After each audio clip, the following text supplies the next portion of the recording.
You have said that Israel will not cooperate with a mechanism that strengthens those who kidnapped, murdered, raped, and tortured our citizens. Correct. We are in a war now, and we will not finish the war as long as we have 58 hostages in captivity and Hamas is in power. Is there a way to eradicate Hamas completely other than militarily?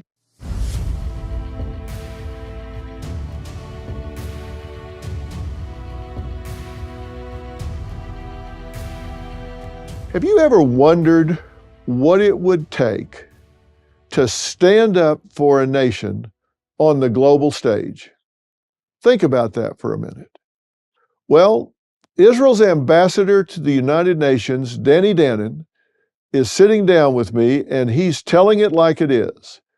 We're talking about what it really means to defend Israel in front of the world. And we're talking about a world that has bought in to a PR narrative that makes it not popular to stand up for your country. No fluff, just straight talk.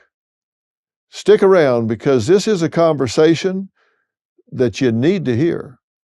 I'm joined today by Israeli Ambassador to the United Nations, Danon, and I thank you very much for taking time to talk to me. Thank you very much for having me. Well, you are one of the busiest people on the globe right now, I know, and the stakes could not be higher with what you're dealing with, so I know how valuable your time is. Ambassador, you have said that Israel will not cooperate with a mechanism that strengthens those who kidnapped, murdered, raped, and tortured our citizens.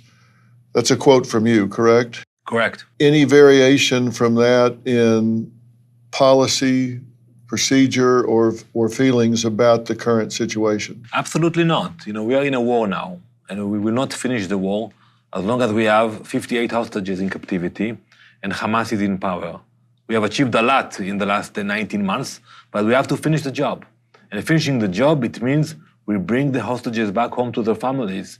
I just met a family of hostages, and I told them, we will not forget you. And we mean that when we say it. And also we have to make sure that Hamas will not be able to regroup and attack us again. So I think today what we are seeing that there are new ideas under the leadership of President Trump and the US administration to provide humanitarian support to the people in Gaza, but not allowing Hamas to take advantage of the humanitarian aid. It's like a double tightrope, it seems, and you probably know that I am a very strong advocate for Israel and the Israeli people, and very anti-Hamas, and I am shocked at some of the positions that I am seeing on American campuses that are pro-Hamas. I mean, it seemed at first they were maybe pro-Palestinian, but that was a thin veil because they're clearly not critically thinking and are just advocating for a terrorist group, terrorists that have killed Americans and taken American hostage, let alone Israeli. But it seems like there are two tightropes that have to be walked here. One is there is a war going on, and so attacks have to be made in Gaza where hostages are being held. So the attacks have to be as surgical as possible, but we know that hostages are being used as shields. So that's one tightrope where you can't just go in and obliterate an enemy when the hostages are being held and used as shields. So that's one tightrope. And then the other is the tightrope of providing humanitarian aid when it's well known that Hamas misappropriates, steals, takes all that away, and it doesn't get to the people that need it the most, but instead gets stolen by Hamas. So how do you walk those two tightropes? I agree with you, Dr. Phil. It's a challenge. That's why it takes us so long. You look at the map, Gaza is a small area. So why do we need 18, 19 months and we haven't finished the job yet? Because we have to be very sensitive to the hostages and to the civilians. We are doing our best to minimize civilian casualties, while Hamas is doing exactly the opposite. They want to maximize the number of non-combatants that will be injured or died. And we're trying to achieve the opposite. That's why we have to operate very slowly, very carefully. We risked the lives of our own soldiers many times because of that, but we are determined. We act according to our morality, according to international law, and what we try to do is to encourage the population to move from areas that we know that we intend to maneuver in. So it takes time, and also it allows the terrorists to move from one area to another area. That's why it's so sophisticated. What do you say to the accusations of genocide on the part of Israel when, look, and I'm no politician, I'm certainly no geopolitical expert or historian when it comes to war, but I have done some homework, and I have never seen a country at war that appears to have gone to more trouble to protect the civilian population of an opponent than I have seen Israel do, dropping leaflets, making announcements, warning to vacate an area. This is where we're coming. This is where we're going to hit. This is what we're going to do. Providing humanitarian aid to an enemy, going to all of these steps, which seem to me to be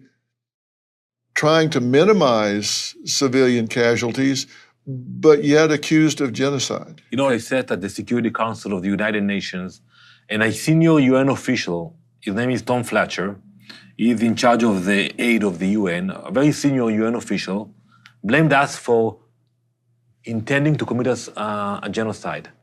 That was shameful, unacceptable. On what base, on what ground? It's a lie. And he knows that.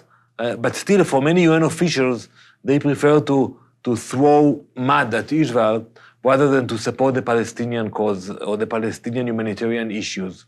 We will not sit silently. I called this guy and I wrote him a letter that we will not work with him anymore until he retracts those words. Because, a genocide, you have to prove intention. We have seen genocide in the past. Our own history, we just marked 80 years for the liberation of Auschwitz 80 years ago. So how can you come and make that comparison? And it's not the first time.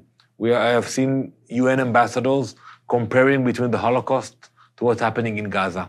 And like you mentioned, Dr. Phil, we do everything we can to minimize civilian casualties. 2,000 Israelis were killed since October 7th, and still they are trying to blame us, the victims. So the days when Jews were slaughtered and there was no response are over. The days when we ask for permission to protect ourselves are over. Today we have the IDF, we have the capability to protect ourselves, and I think every other nation would have done the same after October 7th. It seems to me, and tell me if I'm wrong, Hamas had to have the ability to predict with 100% accuracy what was going to happen on October 8th. They had to be able to predict, after what happened on October 7th, exactly what Israel had the capacity to do, the war capability. They knew what Israel had the ability to bring to Gaza in retaliation for what had been done. They could predict it with complete accuracy, and they did it knowing that, and they retreated to Gaza, hid among a civilian population, hid in hospitals, hid in schools and civilian areas, which, as I understand it, is a violation, and did so anyway. What would those that criticize Israel have them do in the alternative?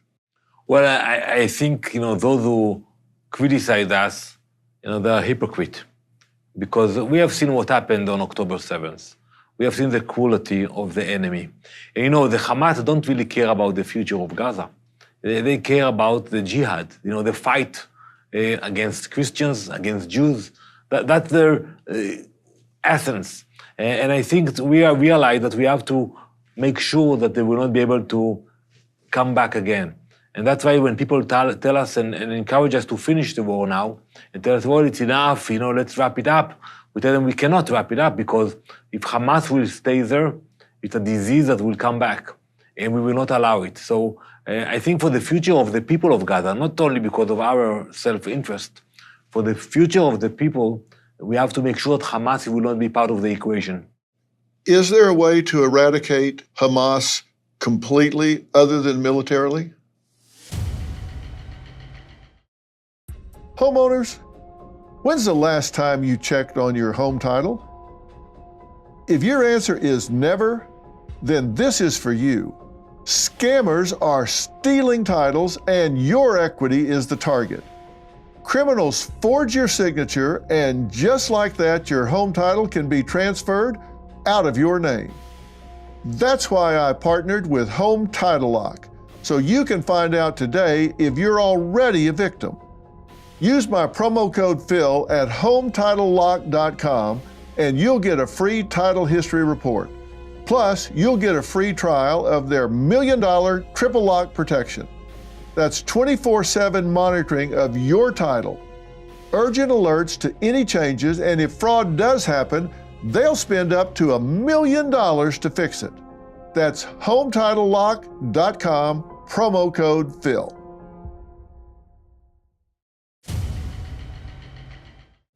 Is there a way to eradicate Hamas completely other than militarily? Yes, I think one other option, that they will agree for deportation, that they will understand that they lost and they have one way out. So you can go on a boat and they can go to meet their friends in Algeria, in Turkey, you name it, Dr. Phil, you choose a place that will accept them. That's an option. Otherwise, we'll have to go and defeat them. The same way that the Allies defeated Nazi Germany, or the fight that the US had to fight Japan before World War II was over, it was hard. You paid a heavy price, but you finished the job. So those are the two options. So they either have to withdraw, get out, and turn the country back over, or they have to be eradicated militarily. Exactly. Is there a difference? And I've asked, I can't find somebody that can give me a definitive answer to this, so it may not be an answerable question, and if it's not, then forgive me. But is there still a difference between Hamas and Palestinians? And the reason I ask that is because when I visited the kibbutz, different kibbutz, I heard people that survived tell me that when they were hiding and in their safe rooms or hiding somewhere, they heard hundreds of women and children flooding into their homes, rifling through their belongings, taking their things, looting their homes, taking their belongings and all of that. And for the number of Hamas invaders that came across, it didn't seem like there were that many that there could be that many family members. It seemed like there were Palestinians that flooded through and invaded those kibbutz and looted those homes. Absolutely. We have the videos and we have the data. So it wasn't only Hamas terrorists who invaded Israel on October 7th. That was the first wave. But when you look at the other waves who came throughout the day, you had ordinary Palestinians who broke the fence and took part in the atrocities. And you're talking about the elderly. You know, there's a famous picture of a crippled Palestinian guy that holding his crutches, he crosses the fence and he gets into the kibbutz in order to steal and to look for hostages. That's an absurd. And I think that today, what we don't see in Gaza, you don't see any organization, any movement that actually speaks against Hamas. And I ask myself, how come you don't have like one organization? You know, we offered a lot of money, $1 million for anyone who would give us information about the whereabouts of the hostages. We haven't received any calls. So I think the culture of hate infiltrated the Palestinian society for so many years, and now we need to uproot it, and it's going to be a long process. Are they not responding out of fear, or are they not responding because they've been brainwashed to supporting Hamas? Well, I think it's a mixture, but I think that they are afraid. And we have seen the way Hamas treated people who collaborated with Israel. They executed them on the spot. And I think that's, you know, it's not only in Gaza. In many Muslim countries, you have this challenge that, you know, you have the radicals who are organized and they motivated to take over. and you have people who are silent, and they allow the radicals to take over. That's what happened to Gaza. We left Gaza in 2005, 20 years ago. We gave the keys to the Palestinian Authority. We told them, go build your own future. We are out of Gaza completely. No occupation, no settlements, no military. They had an opportunity to prosper, to build a new Singapore, a new Dubai of the Middle East. But what happened? Hamas wasn't the majority. But they, with force and radical ideas, took over the Gaza Strip, threw the Palestinian Authority leadership out of Gaza, and since then, they control Gaza. So sometimes you see that the fact that the majority is weak, it allows the radical to take over. That's the problem we are facing in Gaza and in other Muslim countries. That's astounding to me. And is the United States still, through NATO and other agencies, funding Hamas? No, it's not happening. Unfortunately, I see some of the UN agencies that allow Hamas to infiltrate, like UNRWA and other UN agencies, that you see funding. So, the US gives money to the UN, and then the UN gives money to Hamas. But directly, I don't think the US is actually supporting Hamas organization. Well, I don't think they're giving money directly to Hamas. I can't find any evidence of it, but are they giving it like to UNRWA that does pass aid or money on to Hamas? So the US, there was a law that passed in the House that stopped funding to UNRWA, which is a very important legislation, and I hope that more countries will follow the US on this issue. But there are other UN agencies that the US should look very carefully what they are doing and how they spend their money. And what are those agencies? Well, the UN, it's a huge organization, and I think it's important that the US will be involved in the UN, but they have to make the distinction. They have to review and to look what the fund is used to. For example, you have an agency that is doing advocacy for the Palestinians at the UN, spend millions of dollars every year. And you look at the activities, it's all hate and incitement against Israel. And I ask myself why the UN should fund this agency that promotes hate and violence. The UN, it is huge, and there are so many different agencies, factions, or places money goes. But you still believe in the UN, right? I used to sleep terribly, but thankfully I found Beam's Dream Powder, a science-backed, healthy nighttime blend that's packed with ingredients shown to improve sleep. Plus, Beam is founded in America and run by people who share our values like hard work and integrity. Their Dream Powder is made with a powerful blend of all natural ingredients: reishi, magnesium, L-theanine, apigenin, and melatonin. Beam's already improved over 17.5 million nights of sleep, helping people wake up and feel their best. Here's the deal. Beam's giving my listeners the ultimate Patriot discount of up to 40% off so you can try their best-selling Dream Powder. Visit shopbeam.com/Dr. Phil and use code Dr. Phil at checkout for up to 40% off. That's shopbeam.com/Dr. Phil. Code Dr. Phil for up to 40% off. Support an American company. Invest in yourself and get your best sleep tonight. You still believe in the UN, right? Well, I believe that we should be part of the UN, but we need to reform the UN. Because if tomorrow morning the US and Israel will decide, you know what, we had enough, we want to quit the UN, then you're going to have other players that will be very happy. That will take over the organization completely. It will be easier for them to act against democracies around the world. So I think we should be there. We should fight the fight. But I think it's about time to reform the UN, and I think the US should lead, because the US give a lot of funding to the UN, and they have the power to demand more than Israel. So I do believe in the involvement in the UN, but not the way it's being run today. Yeah, it seems like we have to stay at the table and be a voice, because it seems like if we don't have responsible people talking about important matters, then we're going to have irresponsible people talking about important matters, and we've got to be a voice at that table. Absolutely. And, we need the moral clarity of the U.S. to lead the UN. And I think today the U.S. is there, but they can do more. And I believe that the new administration will be able to to achieve more at the UN. You talk about moral clarity. I wonder, I hear, and again, and I'm not trying to feign ignorance here. I'm being very honest when I say I don't understand all of the inner workings in the Middle East. I don't pretend to. I rely on experts like yourself about these things. But when I hear about proxies for, like Iran, for example, I wonder why our policy across time has been to allow the proliferation of these kinds of proxies with Iran or Lebanon, for example, which leaves Israel at times facing 5 front potential threats or wars instead of stopping that and shutting it down.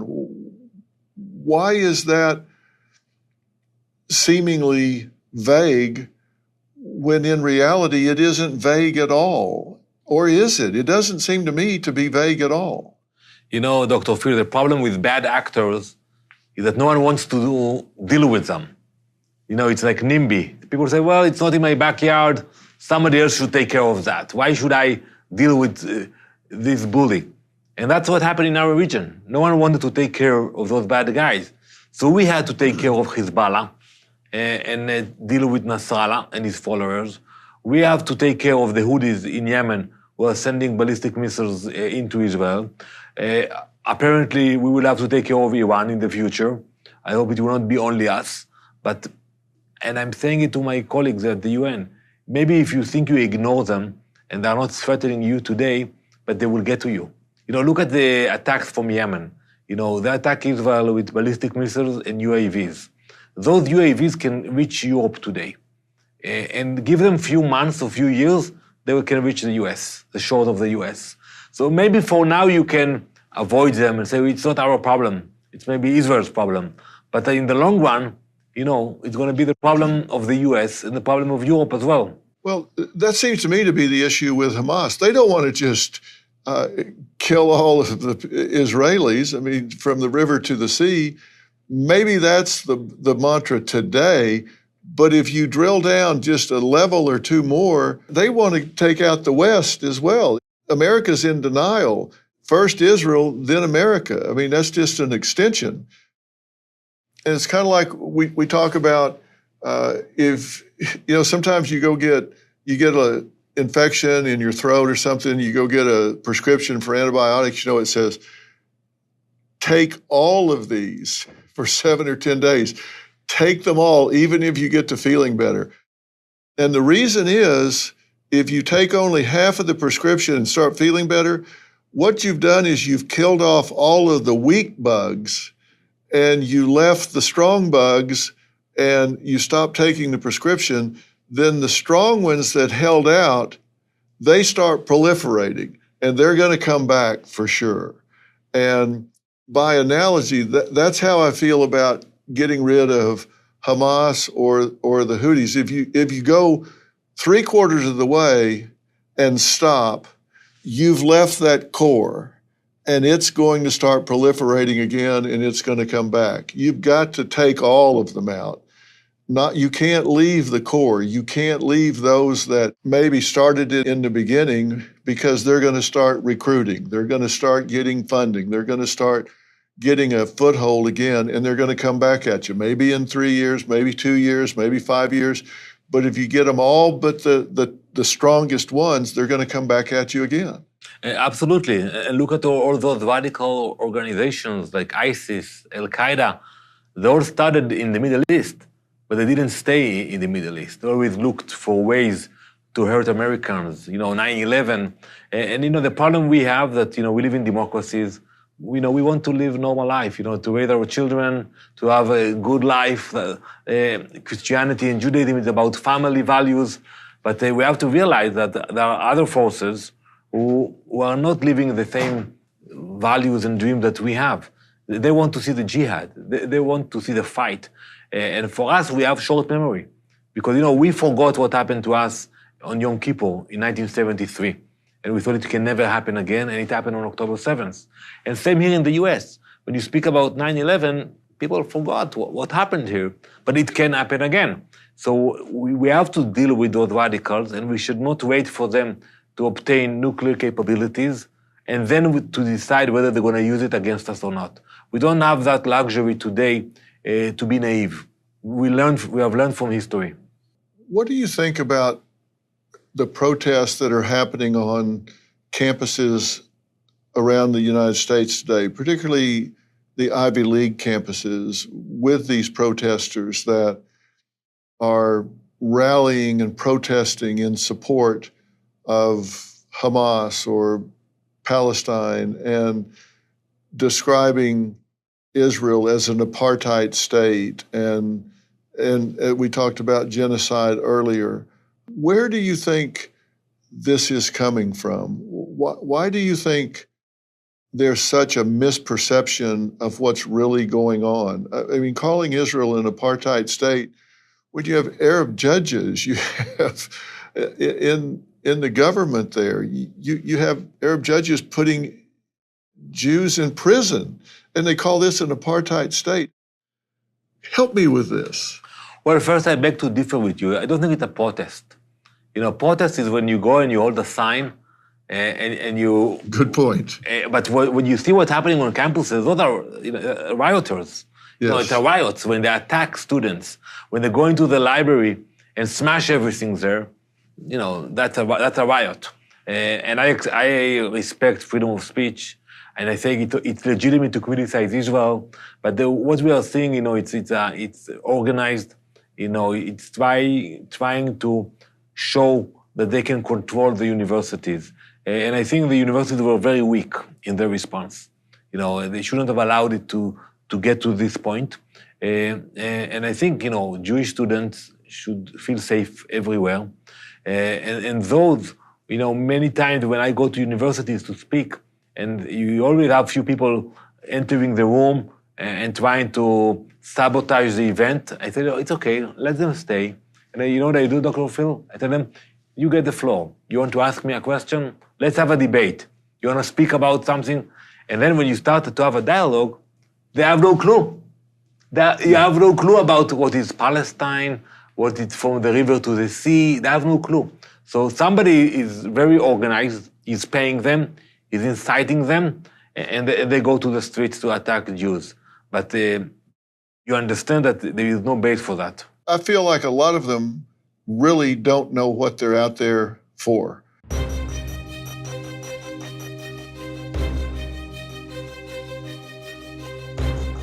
So you guys are all students now? Yeah. Yes, sir. Okay. So this is something new as far as this escalation, right? Yeah. But have you felt a tension on campus since you've been here? I mean, was it here from the minute you got Especially here? since October 7th. Yeah. It's been It especially really bad. ratcheted up after October 7th? Yeah. Yes, absolutely. Yeah, absolutely. I feel like at some point you're not feeling very comfortable to share where you're from, because some people have different reactions. Like at some point we went to the dining hall and we were sitting and we spoke in Hebrew, and the guy next to us just got up and left. So there were like little incidents that, you just like sometimes, okay, I will just be quiet. I won't say where I'm from, just not to escalate things or to hear anything hurtful. I felt unsafe on campus. I went to the dean after a girl hit me. I was wearing a yellow pin just like this. I was standing in line at the student store, and some girl just hit me, tried to yank it off, and went away. So I went to the police. I went to the dean. I told the dean what happened. He seemed like he didn't even know what a kafia is. He was so like... He didn't even know what was going on. Really? Yeah, I told him about a different protest that happened where they made a statue of a pig that's holding money in one hand, and there's the Israeli flag on what seemed to be like a fire. It's the same rhetoric, same tactic. Jews are pigs holding money, and it's really sad to see that history is just coming back all over again. And you're quite right. When it goes from speech to action, destruction of property, intimidating students. I was on the UCLA campus when they took down the encampment, and I was in the Halil talking to Jewish students earlier that day, and they were saying, our lives are threatened. We're blocked from going to class. We've paid our tuition. We have classes to get to. They make a human chain, won't let us get to our classes. We call the university police for assistance, and their response is to disconnect. We say, where are the LA police? They say, we cannot come on campus unless we are invited. And we're not invited, so we can't come. And you guys all agree with free speech, right? They have a right to say what they want to say. an When it extent. crosses into being hate speech, when they call for genocide, when they call for rising up and become violent against us, it crosses a certain line. And this is when I feel like the administration needs to come in. They can have our back. They can maintain a secure environment for everyone on campus. And they have not done this. When we see people on the other side that are chanting death to Israel, death to America, that should wake up America, not just the Israeli and the Jewish community, that should wake up America. There's an encampment in the middle with hundreds and hundreds of these activists. All the tents look the same. They look the same as they do on the Harvard campus. And I mean, it looks like they've been issued from some central location. There are hundreds of yards of 3/4-inch plywood wrapping this encampment, and that costs like 50, 60, 70 bucks a piece for these sheets of plywood. Where do they get the money for this? The students don't have that money. That's No. got to come from outside. Absolutely. Mistake after mistake after mistake. New revelations from legal experts, this investigation was gravely mishandled. Nothing was properly investigated. Blood doesn't run uphill. The blood couldn't have streamed the way it did unless her body had been moved. Mystery and Murder, analysis by Dr. Phil. Was this a suicide? Was it a murder? That's up to you. Available on your favorite podcast app. Subscribe and follow. Where do they get the money for this? The students don't have that money. That's No. got to come from outside. Absolutely. It's well-funded, well-organized, but I blame the universities because the weakness they showed, that's a sign of anti-Semitism. And I will explain it why. Because ask yourself if there were similar demonstrations, not against Jews or blocking Jews from entering the library. If it was, the same demonstrations against white students or against black students or against Latin students, what would be the reaction of the university if that was the case? If you had a group of students saying, we don't want to see Latins entering the library, they would have stopped it immediately. On the spot. But when it comes to Israel, or anti-Zionist, or anti-Jewish, all of a sudden there is a debate. Then let's think about it. Let's talk about it. And that's when you use different standards, or double standards, that's a sign of anti-Semitism. Where do you think that comes from? Why do you think that anti-Semitism is acceptable or tolerated or even encouraged, whereas if it was Black Lives Matter or it was Asian, it's a completely different story? Well, I don't think I have a good answer. Unfortunately, we are here for many generations, so the anti-Semitism was here all the time. You can find it, you go back in decades and you find it. And I think every once in a while, there's the occasions where it raises its ugly head. That's what we are experiencing today. But I think it was here. It was here, but we didn't feel it. I think there's a new breed to it, though, and I wonder if you can comment on this. I think there's a new breed of anti-Semitism that it doesn't flow like from Nazi Germany and that darkness. I think there seems now to be the young generation wants to see everything in terms of oppressed and oppressor. And even without that history, they want to put Israel in the role and the Jews in the role of the oppressor and the Palestinians in the role of the oppressed. And if they cut it into those two, they partition it in that way, then that answers their question. And they seem to think they're fighting for the underdog, and that's all they need to think about. which is way oversimplified and, by the way, so inaccurate. If there's someone that's been oppressed, they just seem to have gotten into the chain way late. Too many links have been ignored. Yeah, and the naivete of those claims, because, you know, when you speak with a terrorist and we interrogate them after we arrest them, you realize that they are not about, you know, getting more land or more money. For them, it's, you know, existential that we will not be there completely. Right. And not only in Gaza or in Judea and Samaria or in Jerusalem. They don't want us in Tel Aviv, in Haifa, or even here in New York. For them, there is no place for any other religion rather than their radical beliefs. Yeah.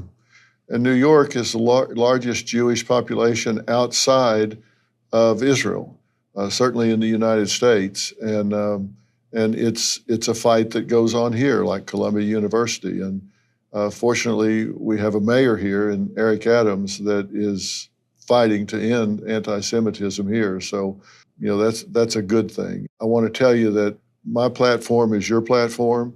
And if there's a way that I can help and get this message out and keep this message out, then please know that Absolutely. I'm I want here. to thank you, and I want to invite you, Dr. Phil, to come to the UN.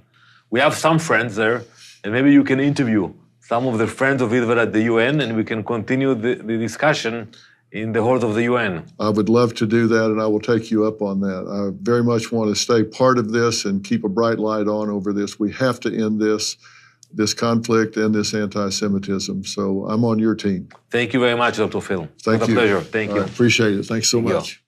Well, the discussion doesn't stop here. Ambassador Danny Danon has given us a rare look inside the high-stakes world of global diplomacy, where every decision carries weight and every word matters, especially when hostages, their lives, their futures hang in the balance.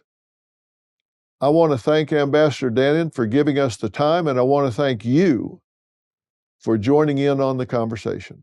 You can follow and subscribe to the Dr. Phil podcast on YouTube or wherever you listen to podcasts. Thanks for listening.